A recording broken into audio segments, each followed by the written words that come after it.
नमस्कार, स्वागत आहे तुमचं पिंपरी चिंचवड न्यूज मध्ये। पिंपरी चिंचवड शहरातील महत्त्वपूर्ण बातम्या आपण पाहणार आहोत शहरनामा या खास बुलेटिन मध्ये। हडपसर ते यवत आणि तळेगाव चाकण शिक्रापूर महामार्गाच्या रुंदीकरणासाठी महाराष्ट्र राज्य पायाभूत सुविधा विकास महामंडळाने गती दिली आहे।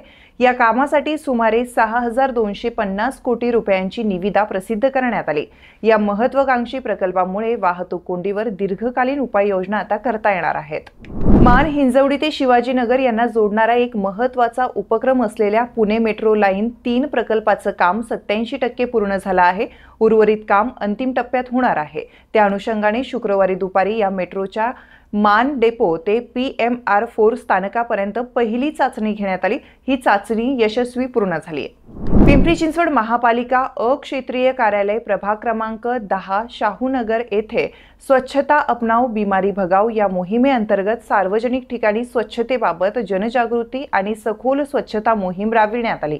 या प्रसंगी रस्ते आणि पदपथाची सफाई करण्यात आली। तसेच नागरिकांना स्वच्छतेचं महत्त्व याविषयी सविस्तर मार्गदर्शन देखील करण्यात आलं।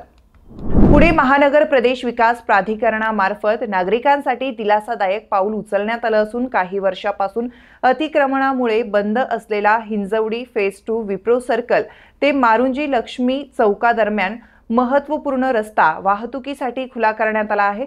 यासाठी सातत्याने होणारी वाहतूक कोंडी दूर होण्यास मदत होणार असून नागरिकांना मोठा दिलासा मिळणार आहे।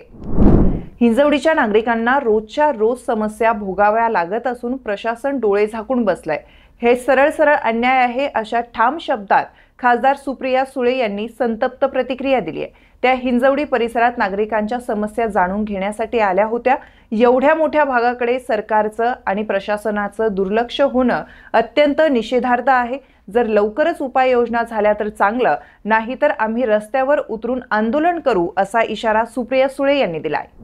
वाकडमधील भूमकर वस्तीतील महिला आणि विशेषतः शाळकरी मुलींसाठी आनंदाची बातमी आहे। मुलींना वेळेवर आणि सोयीस्कर प्रवासासाठी PMPL कडून खास बस सेवा सुरू करण्यात आली आहे। पिंपरी चिंचवड महापालिकेच्या सहकार्याने वाकड परिसरात पुन्हा बस सेवा सुरू झाली आहे। त्यामुळे आता महिलांना आणि विद्यार्थिनींना दिलासा मिळणार आहे। डुडुळगाव येथे उभारण्यात येणाऱ्या प्रस्तावित इको टुरिझम पार्क प्रकल्पाला आता प्रत्यक्ष गती मिळणार आहे। या प्रकल्पासाठी राज्याचे वनमंत्री गणेश नाईक यांनी निधी मंजुरीचं आश्वासन दिलं असून हा निर्णय भोसरी विधानसभा आमदार महेश लांडगे यांच्या सातत्यपूर्ण पाठपुराव्यामुळे शक्य झाला आहे। काळेवाडी येथे 10वी आणि 12वी बोर्ड परीक्षेत उत्तीर्ण झालेल्या गुणवंत विद्यार्थ्यांचा रॉयल फाउंडेशन आणि रवी रमेश नांगरे यांच्या संयुक्त विद्यमाने झालेल्या कार्यक्रमात उत्साहात सत्कार करण्यात आला। विद्यार्थ्यांना यावेळी ट्रॉफी, सन्मानपत्र आणि प्रेरणादायी शब्दांनी गौरविण्यात आलं। या बातमीपत्रासह आपण इथेच थांबतोय। पाहत रहा पिंपरी चिंचवड न्यूज।